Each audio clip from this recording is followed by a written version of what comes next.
So how is this all going to play out?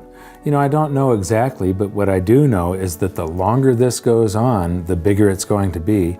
And I wrote about some of the possibilities in my book. I'm going to turn this over to Mike Maloney. Okay. I'm going to talk a little bit about the current housing bubble. And do we have a housing bubble? No, we've got a hyper bubble. Inflation-adjusted home index price back to 1890. Home prices are just in lunaticsville. So all the home builders are getting out of their own industry. They know that there's a bubble here.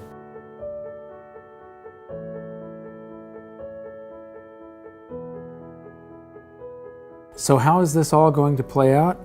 I don't know exactly, but what I do know is that the longer this goes on, the bigger it's going to be. And I wrote about some of the possibilities in my book. And this was written before the crisis of 2008. And so in here, I refer to Ben Bernanke, but I'm going to change that to just the Federal Reserve or central banks for you right now. So, the day of reckoning will come when millions of baby boomers reach the age where they have to take mandatory distributions from their IRAs. As they find that the investments they were counting on for their retirement, their homes and their IRAs full of mutual funds, have actually lost value, that the amount of stuff that they can buy from the proceeds if they sell their home is actually less than when they bought their home. And as they realize that their dream of a comfortable retirement was just that, a dream, all those boomers will get scared and pull in their horns. They will stop spending. They will start selling off their assets, and the greatest stock market crash in history will unfold as more and more boomers panic and sell. I believe this will also be accompanied by the greatest real estate crash the world has ever known. This perfect storm of bankruptcies and foreclosures will cause the currency supply to contract as the giant credit bubble pops, and all those big spenders become big savers. When people save their currency, it stops circulating. The economic engine runs out of oil, and the whole thing locks up. This is every central banker's worst nightmare. This is real deflation. And the world's central bankers are about to discover the true scale of the horrors of a credit bubble implosion. When this happens, the Federal Reserve will once again send out its armada of money bomb dropping helicopters, but this time something will be different. Something will have gone horribly wrong. The bombs will have been defused. The Fed will try pumping the banking sector by buying up every kind of debt they can get their hands on, but to no avail. They will go to the extraordinary measures that they had said they were prepared to go to. They will buy every mortgage, mortgage-backed security, and any other type of debt that panicky investors and banks are trying to sell, but nothing good will come of it. They will start buying stocks to buoy the stock market, but retail sales will continue to plunge. They will try broad-based tax cuts, but it won't jumpstart the economy.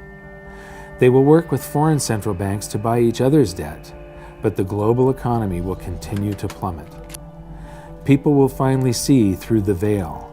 They will see what Dorothy, the Scarecrow, the Lion, and the Tin Man saw, that the Wizard of Oz is really just some dopey old guy frantically pulling levers. Remember when we talked about how during World War I, the Germans increased their currency supply by 400%, yet there was no price inflation because of the public's anxiety over the war and the uncertainty of their future?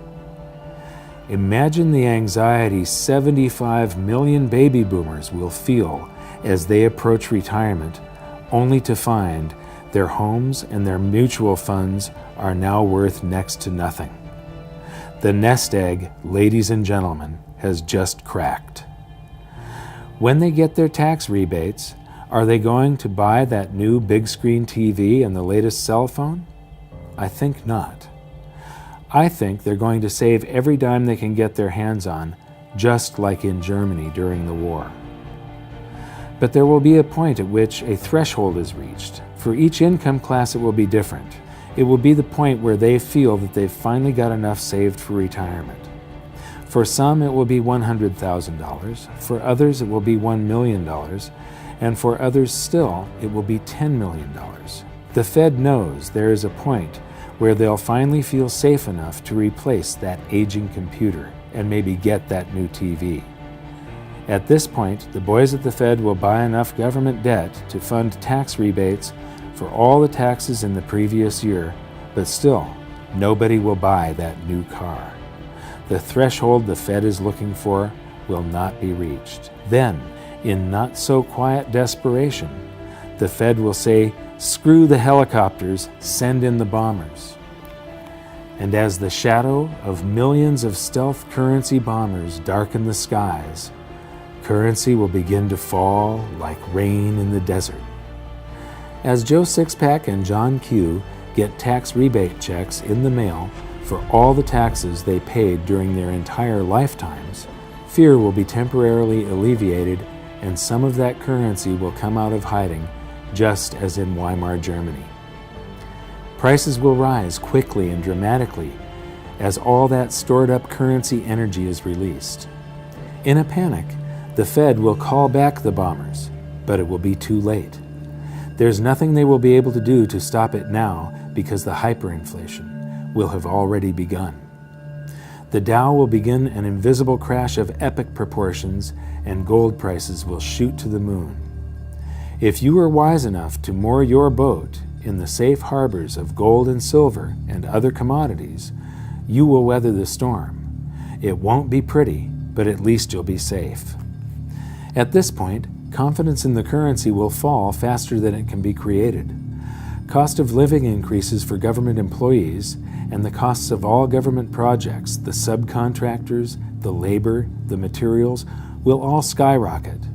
And each time more currency is created to pay for the increases, the value of the currency will fall even faster.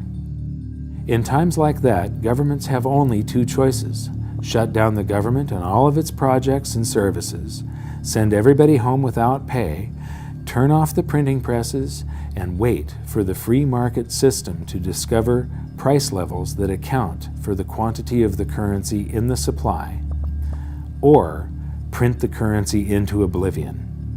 Governments have always chosen the latter. But the stored-up energy of excess currency creation doesn't have to take place within the United States, and it doesn't necessarily have to be in the future. In fact, there is an abundance of stored-up currency just waiting to be released right now. As I mentioned earlier, all the dollars we sent overseas to other countries to buy their goods and services are now sitting in their bank accounts, just waiting to be spent. Eventually, the world economy will lose faith in the US dollar and will want to dump it by buying up goods. And as all those dollars come flooding back into the US, it will, of course, cause the prices of those goods and services to rise, and could, and probably will, trigger a scenario much like the one I have just finished describing. Throughout history, economists have suffered from what I like to call this time syndrome. This time, they've become masters of the economic universe. This time, they've figured it out. This time, they've tamed the economy. This time, they've mastered the art of infinite currency amplification. This time, a fiat currency will work. History gives this a probability of 0. Each time we sailed toward economic doom, the greatest financial minds in the world were at the helm. Do you really think we should continue letting them steer the ship? I think not. It would be nice if we started listening to people that have been right rather than the people that have theories. And it would be great if they would allow the free market to work, but that's not the way it's going to happen. The people that have the theories will continue to rule, and we will vote for people that don't know what they're doing. And so the best that we can do is try to protect ourselves and even, potentially benefit from government and economists' stupidity. And so the way you do that is by learning as much as you can about what's happening and developing your own opinions on what is coming at you rather than being reactionary.